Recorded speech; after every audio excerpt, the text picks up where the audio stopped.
Hello বন্ধুরা, কেমন আছো তোমরা সবাই? আশা করি অনেক অনেক ভালোই আছো। আর তোমাদের ভালোবাসায় আমিও অনেক ভালো আছি, কারণ তোমরা আমাকে যে পরিমাণে ভালোবাসা দিয়েছো এবং সাপোর্ট দিয়েছো তা আমি কোনোদিন ভুলতে পারবো না। তাই তোমাদেরকে মজা দেওয়ার জন্য আবারও একটি নতুন গল্প নিয়ে হাজির হলাম। গল্পটি শোনার মতো, আশা করি তোমাদের দাঁড়িয়ে যাবে এবং তোমরা হাতের কাজ করতে সবাই হেডফোন নিয়ে বসে যাও। যদি আমার গল্প শুনে মজা পাও তাহলে অবশ্যই আমার চ্যানেলটি সাবস্ক্রাইব করবে। তো চলো বন্ধুরা, আমরা কথা না বাড়িয়ে আসল গল্পে চলে যাই। আমার 14 বছর বয়সে মালকিন আমাকে তার বাড়িতে নিয়ে যান এবং আমাকে 500 টাকা দিয়ে মালকিন নিজের শরীরে ম্যাসেজ করাতেন। আমি 500 টাকায় রাজি হয়ে মালকিনের শরীরে ম্যাসেজ করতাম। কিন্তু একদিন রাতে মালকিন বলতে শুরু করলেন, প্রতাপ, আজকে রুমের লাইটটা বন্ধ করে দাও। আমি চুপচাপ লাইটটা বন্ধ করে দিলাম। আমি জ্ঞান হারিয়ে ফেললাম যখন মালকিন, আমি যে বয়সের মধ্যে দিয়ে যাচ্ছি, এই সময়টা একটা ছেলের জন্য অনেক কঠিন সময়, কারণ তাদের মনোযোগ তাদের সামনে উপস্থিত মহিলাদের দিকে পড়ে। এমন অবস্থায় কারো শরীরে মালিশ করা আমার জন্য খুব সমস্যার সৃষ্টি করে। যখন মালকিন আমাকে তার শরীরে ম্যাসাজ করতে বললেন, কিছুক্ষণ অবাক হয়ে তার দিকে তাকিয়ে রইলাম। আমি কিভাবে এটা করব? এটা খুবই লজ্জার বিষয়। কিন্তু আমার বাবা বলেছিলেন, মালকিনের কোনো কথায় না করবি না, তিনি অনেক দয়ালু মনের মহিলা। তুই যদি তার মনে জায়গা করে নিতে পারিস তবে তিনি তোকে বেতনের চেয়েও বেশি টাকা দেবেন। তিনি আমাকে টাকা দিয়েছেন, তাও 500 টাকা, এবং বললেন, এই টাকাটা শুধু তোমার। আমি অনেক খুশি হয়েছিলাম, কিন্তু যখন তিনি আমাকে তার শরীরে তেল দিয়ে ম্যাসাজ করতে বললেন, আমি হতভম্ব হয়ে তার দিকে তাকিয়ে রইলাম। তিনি কিভাবে একটা ছেলেকে দিয়ে ম্যাসাজ করাতে পারেন? আমি কিছু বললাম না, কিন্তু অনেক নার্ভাস ছিলাম। তিনি আমাকে তার রুমে নিয়ে গেলেন, তারপরে বিছানায় শুয়ে তার শরীরে তেল দিতে বললেন। আমি যখন তার শরীর থেকে তার পোশাকটা তুলে দিলাম, তখন আমার চোখ বড় বড় হয়ে গেল। তিনি আমাকে যে তেল দিয়েছিলেন, আমি চোখ বন্ধ করে আমার হাতে কিছুটা নিয়ে তার শরীরে দিতে থাকলাম। আমার একমাত্র চেষ্টা ছিল কাজে অনেক মন দেওয়া। আমি একবারও তার শরীরের দিকে তাকাইনি, আমি শুধু চোখ নামিয়ে ম্যাসাজ করেছিলাম। আমার মনে আছে যে আমি যখন এখানে কাজ শুরু করি, প্রথম দিকে কাজের সময় অনুসারে আমি যখন মালকিনের ঘরে প্রবেশ করলাম, তখন মালকিনকে কিছুটা অন্যরকম দেখাচ্ছিল। তার চেহারায় অদ্ভুত পরিবর্তন লক্ষ্য করলাম আমি। তিনি ঘামে ভিজে যাচ্ছিলেন। আমি জানি না তার কি হয়েছিল। আমাকে দেখামাত্রই সে হঠাৎ সোজা হয়ে আমার দিক থেকে অন্যদিকে তাকাতে থাকল। আমি কিছুটা অবাক হয়ে মালকিনের দিকে তাকিয়েছিলাম। আমার মনে হলো মালকিনের শরীরটা ভালো নেই। আমি সবসময় নীরবে মালকিনের সেবা করতাম, কিন্তু আজ আমি কিছুটা বাধা নিয়ে মালকিনের দিকে তাকিয়ে তাকে জিজ্ঞেস করলাম, মালকিন, আপনি ঠিক আছেন তো? আপনাকে অন্যরকম দেখাচ্ছে মনে হয়। আমি আমার মালকিনকে মন থেকে সম্মান করতাম এবং আমি তার জন্য চিন্তিত থাকতাম, কারণ তিনি কেবল আমার মালকিনই ছিলেন না, আমার কাছে তিনি একজন অনেক ভালো অভিভাবক ছিলেন। তিনি ছোটবেলা থেকেই আমাকে সাহায্য করেছিলেন এবং তিনি আমার দুঃখী জীবনকে সুখী করে তুলতে অনেক সাহায্য করেছিলেন। আমি কষ্টে ছিলাম, কিন্তু তার দেওয়া টাকা আমার জীবন পরিবর্তন করে দেয়। আমার বাড়ির অবস্থা পরিবর্তন হয়ে যায়। আমার প্রশ্নে মালকিন নাতে মাথা নেড়ে আমাকে আশ্বস্ত করলেন যে তিনি একেবারে ঠিক আছেন, কিন্তু তার মুখে স্পষ্ট দেখা যাচ্ছিল যে তিনি কিছু লুকাচ্ছেন এবং তিনি অনেক টেনশনে আছেন। কয়েক মাস ধরে তার বাড়িতে কাজ করছি। আজকে প্রথমবার যখন তিনি আমাকে ম্যাসাজ করতে বললেন, আমি অনেক ভয় পেয়েছিলাম, কারণ সব বাড়িতে তিনি একাই থাকতেন, না স্বামী না কোনো সন্তান। এই কথাটা শুনে আমি প্রথমে চুপ হয়ে গেলাম, কিন্তু আমি মালিশ করলাম, সারাক্ষণ আমার হাত কাঁপছিল। আমি ভেবেছিলাম মালকিন একদিনের জন্য আমাকে দিয়ে এই কাজটা করাবেন, কিন্তু এখন তিনি আমাকে দিয়ে প্রতিদিন ম্যাসাজ করানো শুরু করলেন। আমি মালকিনের কোনো কাজে এতটা খারাপ মনে করিনি, কারণ তিনি কোনো উদ্দেশ্য নিয়ে আমাকে দিয়ে কোনো কাজ করাতেন না। কিন্তু যখন আমি একা রুমের মধ্যে তাকে তেল ম্যাসাজ করতাম, তখন আমার অনেক খারাপ মনে হতো। একটা অদ্ভুত বিষয় হলো যে আমি মালকিনকে ম্যাসাজ করা শুরু করার পর থেকে মালকিন আমার দিকে অনেক ভালোবাসার চোখে তাকাতে থাকল। আগে তিনি আমাকে 500 টাকা দিতেন, কিন্তু এখন 1000 টাকা দিতেন। তার এই ভালোবাসায় আমি বিরক্ত হয়ে গেছিলাম। কিন্তু আজও প্রতিদিনের মতো আমি তেলের বোতল হাতে নিয়ে ম্যাসাজ করতে গেলাম। আমি 14 বছর বয়স থেকে মালকিনের শরীরে ম্যাসাজ করে আসছি। এই কাজটি আমাকে অনেক বিভ্রান্ত করত। আমার মালকিনের উপর রাগও হতো, কারণ তিনি আমাকে দিয়ে এসব কাজ করাতেন, কিন্তু আমি এসব করতে বাধ্য ছিলাম। কারণ আমার টাকা চাই এবং কাজের বিনিময়ে আমার মালকিন আমাকে প্রতিদিন 500 টাকা দিতেন, তাই আমি নির্বে মালকিনের জন্য এই কাজটি করতে থাকলাম। অনেক পরে আমি বুঝতে পেরেছিলাম যে মালিকিন কেন আমাকে দিয়ে এই কাজ করাতেন। আমি তেল নিয়ে আমার মালকিনের বিছানায় বসলাম। তারপরে হঠাৎ মালকিন আমাকে বলল, প্রতাপ, ঘরের আলো নিভিয়ে দাও। আমি অবাক হয়ে মালকিনের দিকে তাকালাম। আমার কেমন যেন মনে হচ্ছিল, কিন্তু মালকিনকে কিছুই বলতে পারলাম না। আমি ঘরের আলো নিভিয়ে দিলাম এবং অন্ধকারে মালকিনের বিছানার কাছে পৌঁছালাম। অন্ধকারে বুঝতে পারলাম মালকিন বিছানায় শুয়ে আছেন। আমি মালকিনের দিকে হাত বাড়ালে মালকিন আমাকে থামিয়ে দিয়ে আমার হাত ধরে তিনি আমাকে যা বললেন তাতে আমি জ্ঞান হারিয়ে ফেললাম। আমার মনটা কেমন করতে শুরু করলো। আমি আমার জায়গায় বসে রইলাম, আমার নড়াচড়া করা কঠিন হয়ে পড়ে। আমার মালকিনের কথা শুনে আমি অবাক হয়ে উঠেছিলাম। আমি বাঁকুড়ার একটি গ্রামে থাকতাম। আমার পরিবার অনেক গরিব। আমার বয়স যেহেতু 14 বছর, তাই আমার পক্ষে কাজ পাওয়া বা টাকা ইনকাম করা কঠিন ছিল। আমি বাধ্য হয়ে আমার বাবা মাকে কষ্ট করে সংসার চালাতে দেখেছি। তারা অনেক কষ্টে ছিল, কিন্তু আমি তাদের কোনো সাহায্য করতে পারিনি। আমি অনেক আবেগী ছিলাম, কিন্তু কোনোভাবে টাকা ইনকাম করে তাদের সাহায্য করতে পারিনি, যাতে তাদের একটি ভালো জীবন দিতে পারি। লেখাপড়া করা আমার স্বপ্ন ছিল, কিন্তু আমি জানতাম যে আমাদের কাছে লেখাপড়া করার টাকা নেই। আমাদের বাড়িতে খাওয়া দাওয়া করাই অনেক কঠিন ছিল। তবে আমি জানতাম যে আমি যদি আমার শখ প্রকাশ করি, তবে আমার মা বাবা এত কষ্টের মধ্যেও নিশ্চয়ই আমাকে পড়াতেন। কিন্তু আমি এতটা স্বার্থপর ছিলাম না, তাই নিজের শখগুলোকে নিজের মধ্যে দমিয়ে রেখেছিলাম, এবং এই জিনিসটি আমাকে আরও অসহায় করত। সেই দিনগুলিতেই মালকিন আমার জীবনে এসেছিলেন। মালকিন একজন বয়স্ক মহিলা এবং একা থাকতেন। তার স্বামী তাকে ছেড়ে দিয়েছিলেন এবং তার কোনো সন্তান ছিল না। তবে তার অনেক টাকা ছিল, তার অনেক জমিজমাও আমাদের গ্রামে ছিল।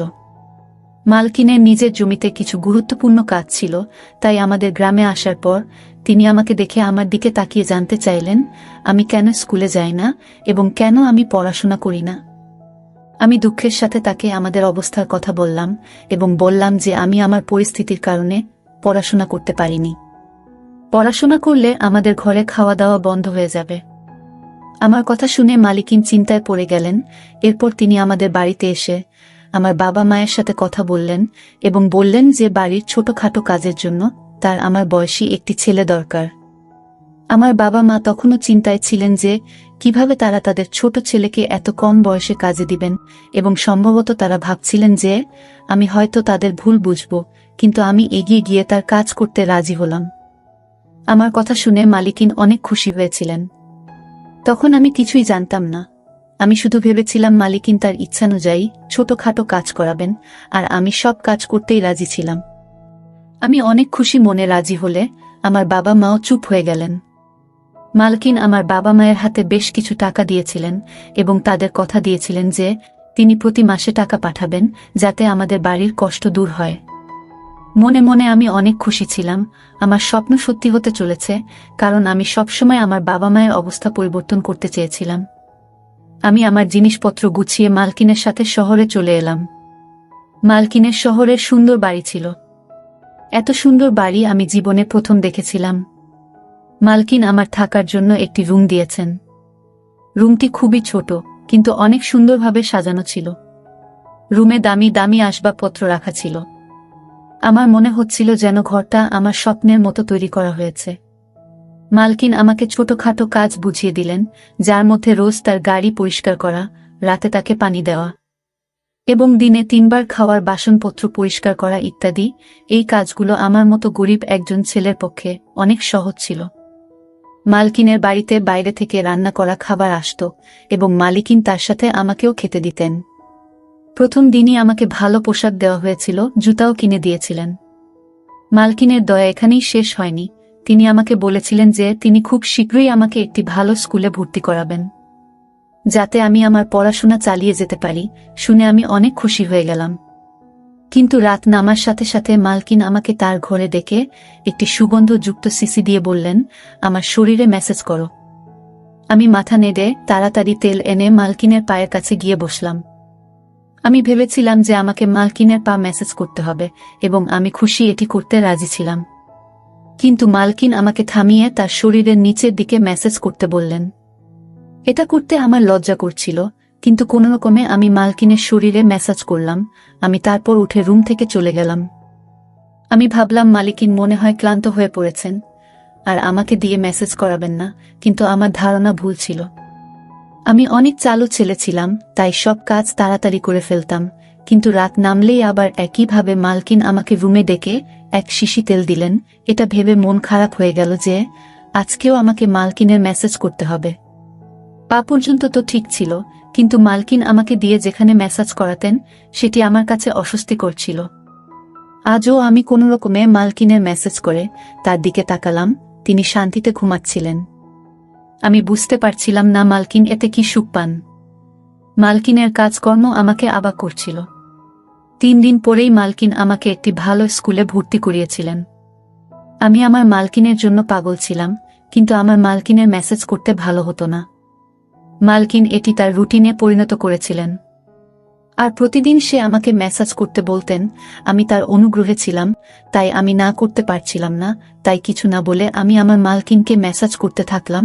মালকিন সম্ভবত বুঝতে পেরেছিল যে আমি তার মেসেজ বিরক্তি নিয়ে করি, সেজন্য আমার বেতন বাদেও তিনি আমাকে প্রতিদিন 500 টাকা করে দিতে থাকলেন, এবং আমি আনন্দের সাথে টাকার জন্য এই কাজটি করতে থাকলাম।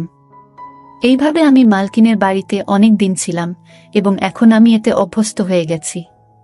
মালকিনের একটি ভালো অভ্যাস ছিল যে মাস শেষ হলেই তিনি আমাকে না বলেই আমার বাড়িতে টাকা পাঠিয়ে দিতেন, যা আমার বাবা মায়ের জীবনকে সহজ করে দিয়েছিল। আমিও অনেক কষ্ট করে পড়াশোনা করছিলাম যে সারা জীবন যাতে আমাকে মালকিনের মতো মহিলাদের বাড়িতে থেকে তাদের ইচ্ছা পূরণ করতে না হয়। একদিন আমি প্রতিদিনের মতো মালকিনের মেসেজ করতে তার রুমে গেলে মালকিন আমার দিকে একভাবে তাকাতে থাকলেন।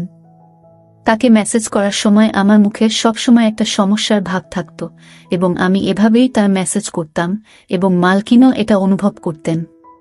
তাই মালকিন আমার দিকে মনোযোগ দিয়ে তাকিয়ে তারপরে বললেন যে আমি জানি আমার এই কাজটা করতে তোমার খারাপ মনে হয়, কিন্তু আমি অসহায়, তাই তোমার খারাপ মনে হওয়া সত্ত্বেও তোমাকে দিয়ে এই কাজটা করিয়ে নিই। মালকিনের মুখে হাসি ভাব ফুটে উঠল। আমি কিছু বুঝতে না পেরে মালকিনের দিকে তাকাতে থাকলাম। আমি বুঝতে পারিনি, তাই মালকিন আমাকে তার বাধ্যবাধকতার কথা বললেন, আর লজ্জায় আমার অবস্থা খারাপ হতে থাকলো। মালকিন আমাকে বললেন যে তার শরীরে সমস্যা রয়েছে, যার কারণে তিনি মেসেজ না করিয়ে রাতে ঘুমাতে পারেন না। মালকিন এই কাজের জন্য নার্স রেখেছিলেন, কিন্তু তারা সবাই কোনো না কোনো অজুহাত দেখিয়ে কখনো কখনো তাড়াতাড়ি মেসেজ করে, আবার কখনো কখনো মেসেজ না করেই চলে যায়। বাধ্য হয়ে মালকিন আমাকে কাজে রাখেন, এবং তিনি আমার এত উপকার করতেন যাতে আমি তার মেসেজ করতে না বলতে না পারি। এসব কথা বলে মালকিন চুপ করলেন, আর আমি মালকিনের কথায় অনেক লজ্জিত হলাম, এবং আমার আচরণের জন্য আমার খুব খারাপ মনে হচ্ছে। যে মহিলা আমার এত উপকার করেছেন তাকে নিয়ে আমি খারাপ কিছু ভেবেছি বলে আমি আফসোস অনুভব করছিলাম। এই রোগের কথা শুনে আমি আমার মালকিনের মেসেজ আমার সমস্ত মন দিয়ে করতাম, এবং কখনো বিরক্ত হতাম না। মালকিন আমাকে খুশি করতেন। আমি এখন বড় হয়ে গিয়েছি, এবং মালকিন অনেক বৃদ্ধ হয়ে গিয়েছেন। একদিন আমি মালকিনকে মেসেজ করতে তার রুমে গিয়ে দেখলাম মালকিনের অবস্থা অনেক খারাপ। আমি জিজ্ঞাসা করলেও মালকিন আমাকে কিছুই বললেন না। আমি যখন মেসেজ করা শুরু করলাম, প্রথমবারের মতো মালকিন আমাকে লাইট অফ করতে বললেন। আমি অবাক হয়েছিলাম, কিন্তু আমি তার কথা মেনে লাইট বন্ধ করে তার কাছে গিয়ে বসলাম। এমন সময় মালকিন আমার হাত ধরে আমাকে বললেন, আজ আমার শরীর অনেক খারাপ মনে হচ্ছে, আর শরীরেও ব্যথা হচ্ছে। আমার মনে হচ্ছে আমার সময় ঘনিয়ে এসেছে। মালকিনের কথা শুনে আমি ঘামতে থাকলাম। আমি নীরবে বসে রইলাম। মালকিন বললেন, তোমার যত্ন আমার মন জয় করে নিয়েছে। আমার যদি ছেলে থাকতো তবে তোমার মতো আমার যত্ন নিত। আমি তোমাকে আমার ছেলে মনে করি। আমি আমার সমস্ত সম্পত্তি তোমার নামে করে দিয়েছি। নিজের খেয়াল রেখো। মালকিন এই কথা বলেই তার হাত নিচে পড়ে গেল। আমি তাড়াতাড়ি উঠে লাইট অন করে মালিককে দেখে দ্রুত ডাক্তারকে ডাকলাম। মালকিন একেবারে স্থির। ডাক্তার চেক আপ করে মালকিনকে মৃত ঘোষণা করলেন। আমি হতভম্ব হয়ে কাঁদতে কাঁদতে পাগল হয়ে গেলাম। মালকিন আমার মায়ের মতো ছিলেন, যদিও তিনি আমার মা ছিলেন না, কিন্তু আমাদের মধ্যে সম্পর্কটা মা ছেলের মতোই ছিল। আর তার উকিল পরের দিনই তার সমস্ত সম্পত্তি আমার হাতে তুলে দিয়েছিলেন। আমি অনেক বড়লোক হয়ে গেছি এবং আমি মালকিনের বাড়িতেই থাকি। আমার বাবা মাও আমার সাথে থাকেন। আমার জীবন অনেক সুন্দর হয়ে উঠেছে। আমার মালকিন অনেক সুন্দর মনের মহিলা ছিলেন। বন্ধুরা, আজকের ভিডিওটা এখানেই শেষ করলাম। অনেক কষ্ট করে ভিডিওটি আপনাদের জন্য বানিয়েছি। যদি ভিডিওটি আপনাদের ভালো লেগে থাকে তাহলে একটা লাইক করবেন এবং চ্যানেলটি অবশ্যই সাবস্ক্রাইব করবেন। এই আশা ব্যক্ত রেখে আপনাদের কাছ থেকে বিদায় নিচ্ছি আমি। দেখা হবে আগামীকালের নতুন কোনো ভিডিওতে। সে